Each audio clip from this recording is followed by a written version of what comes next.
ఈ పాసులు తాత్పర్యం ఏమనగా 33 కోట్ల దేవతలకు ఆపద రాకుండా ముందు నిలిచి యుద్ధ భూమిలో శత్రువుల వలన కలిగడి భయమును తొలగించు మహాబలశాలి మేల్కొను.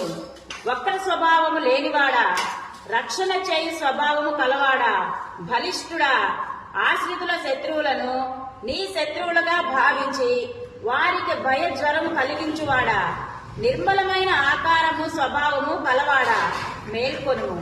బంగారు కలసము వంటి స్తనములు, దొండ పండు వలె ఎర్రని పెదవి, సన్నని నడుమును కలిగి ఉన్న ఓ నీలాదేవి, పరిపూర్ణురాల, లక్ష్మి సమానురాల మేల్కొను. గాలి వీచుటకు విసిన కర్రయు కంచు అద్దమును మాకిచ్చి నీ ప్రియుడకు శ్రీకృష్ణుడితో కలిసి మేము స్నానమొనర్చినట్లు చేయుము అని గోదాదేవి కోరినది.